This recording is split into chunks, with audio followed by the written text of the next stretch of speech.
everybody. Today at the Young's house, Gina Young is going to show you all how easy it is to make your meatloaf taste amazing. This meatloaf recipe is so much fun to make. Anybody you feed it to, they're going to absolutely love it. I hope you're having a good day today. And if you're not, hopefully I can brighten up your day with this here recipe. You're going to need some vegetables. I got some beautiful bell peppers here. Typically I'll use green, but I'm using what I got today. I got the orange and the red. I got a nice sweet Vidalia onion. I have 2 eggs. I got some sofrito. If you don't have sofrito, it's just fine. I just happen to put it in there today. I'm using it today. We got some Worcestershire sauce, okay? We're gonna be using some breadcrumbs and a really interesting ingredient. We're gonna use some milk. You're gonna need some spices to make it come together and taste good. For our salt, we're gonna be using the chicken bouillon powder. So if you don't have chicken bouillon powder, just use salt, okay? We got garlic and onion powder. We'll use a little bit of Italian seasoning, parsley flakes for color, paprika, and black pepper. Make sure your hands are impeccably clean. We're making meatloaf that tastes absolutely amazing. It's gonna be super flavorful.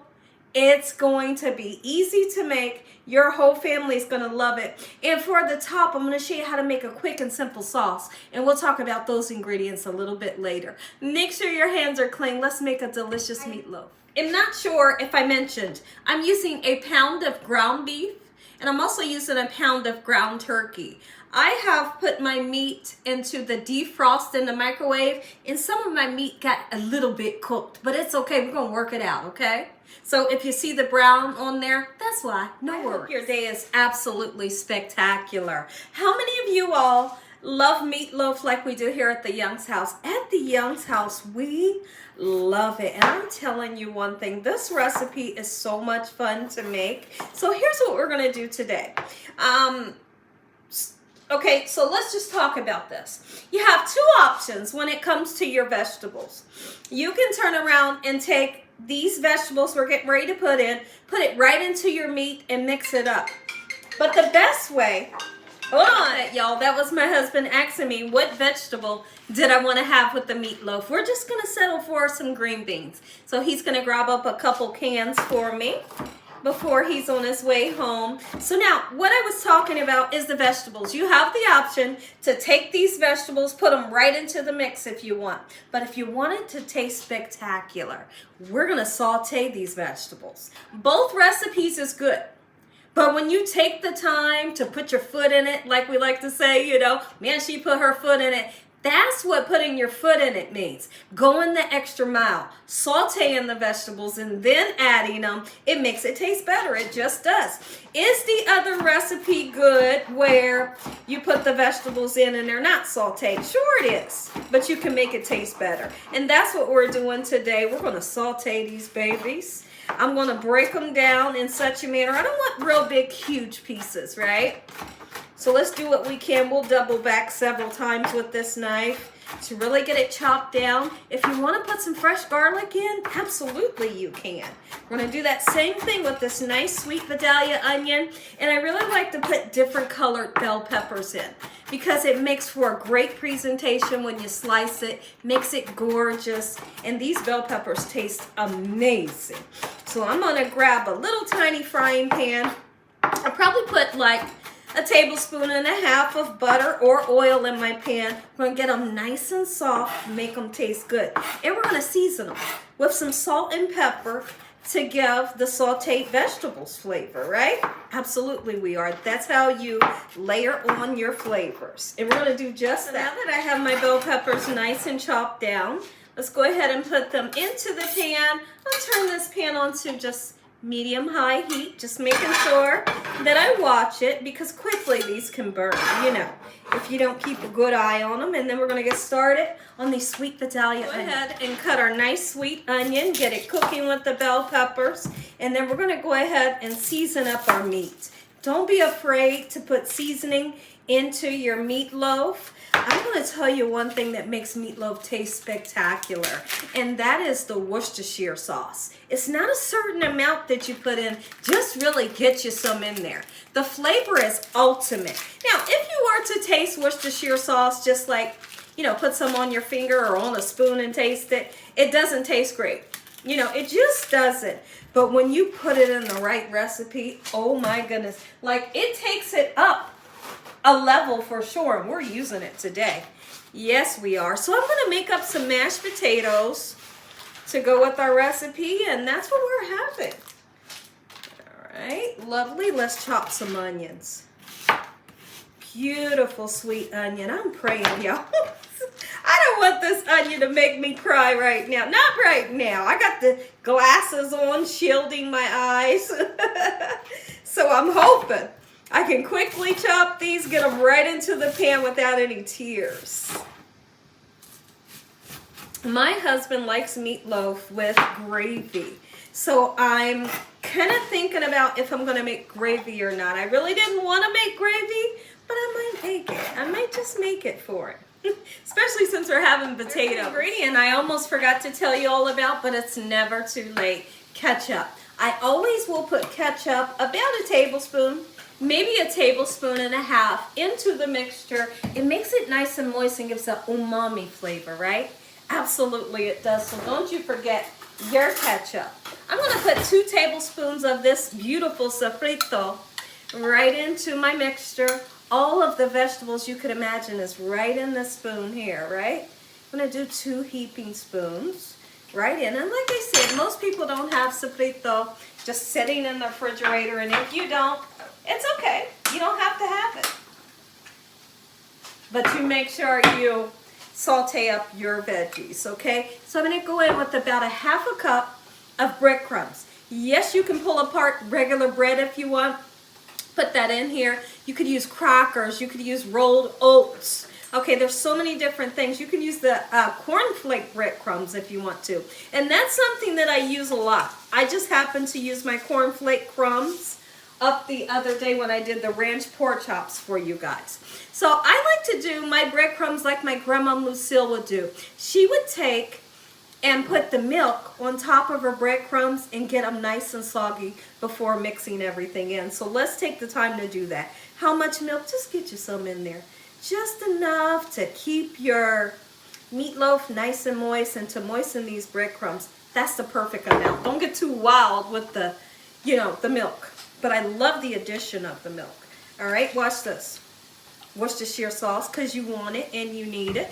Okay, we're going to put 2 eggs in. The eggs is going to serve as a binder. It's going to hold your meatloaf together, okay? I got 2 large eggs. You could use 1 if you want. Really up to you. Then we're going to season it, and I'm going to season it very well. Now, guess what's super important?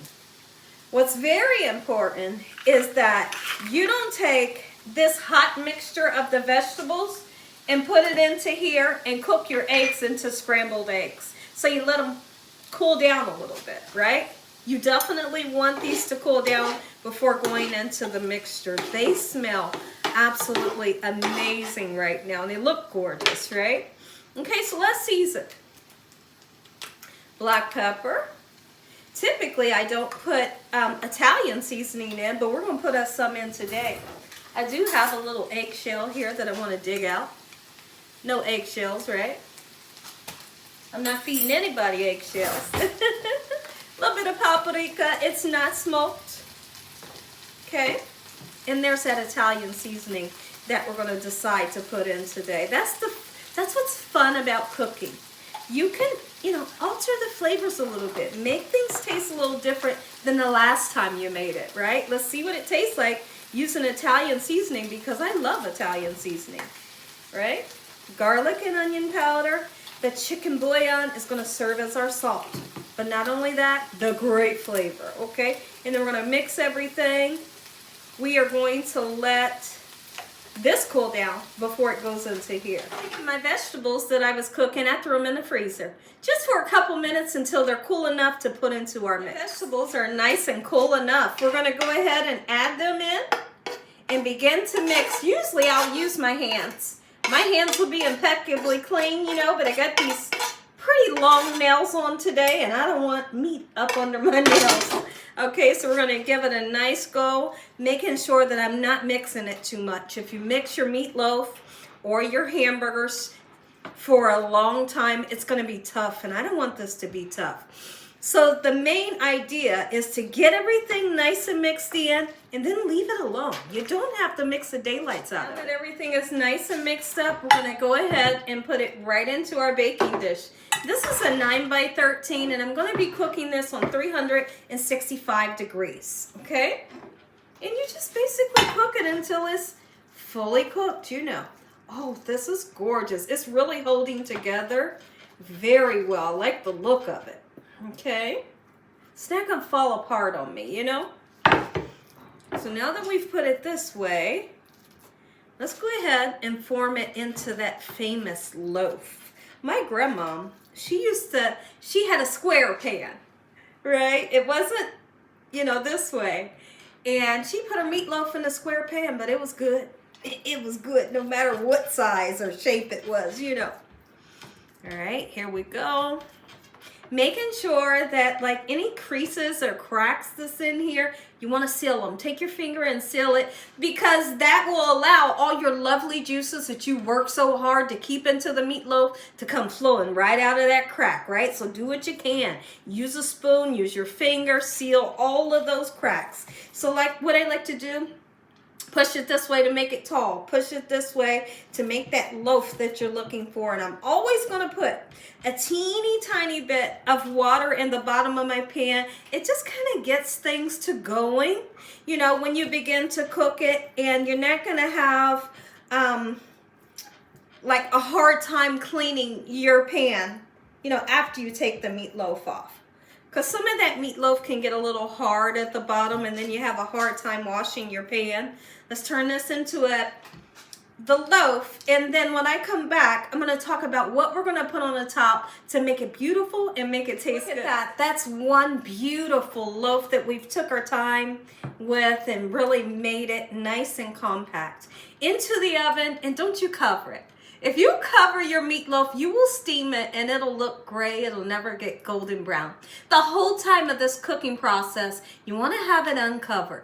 It's going to cook from the inside out. It's going to finally get that golden brown color, which is going to leave it nice and juicy. And I'm always going to suggest to everybody, once you get this out of the oven, let it rest for a while before you slice into it. Let's talk about what we're going to do to the top of our meatloaf that makes it taste good. Growing up, the meatloaf that I would have always had slathered ketchup on top.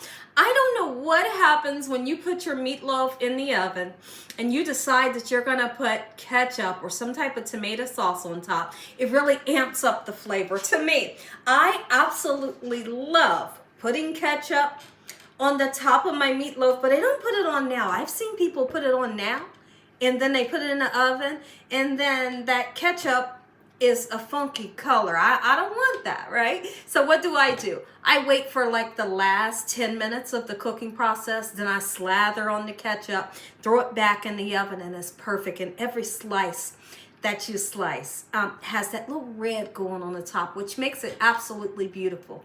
Now, I'm gonna give you two other recipes if you wanted to try these. Sometimes I'll take ketchup, tomato paste, and honey. You can mix those together, put it on top. You can just do ketchup like we're doing today, or you could even do a brown sugar, a mustard, and a ketchup. All three is absolutely amazing. Wait till the last minutes to put yours on. Look at this meatloaf. An hour and 10 minutes in the oven, and now we're gonna take that ketchup, put it right on top, all right? Just like this, back into the oven for another, let's just say 10 to 15 minutes.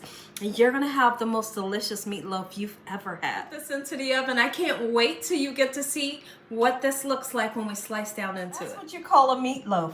Let it set before we slice it, but you stay here because I want you to see the inside and how beautiful and juicy yours is gonna be. This is the most beautiful meatloaf you will ever make when you make it Gina Young style. Super moist, super delicious, tastes good. If you enjoyed this video, give me a thumbs up. If you ain't subscribed, what you waiting on? Tell your family and friends, tell the world what Gina's doing every single day in this kitchen. And Father, we thank you for providing a meal, your hedge of protection and your love. Once again, to my beautiful prayer, y'all, I'm getting ready to taste this. It's about to go down. When I tell you it's about to go down, look at that. Listen to me. This don't need no side dish. This don't need no gravy. You don't need no bread. This right here is good. When you try it Gina Young style, come back and let me know how much you love it. Good night. Oh, it's so good.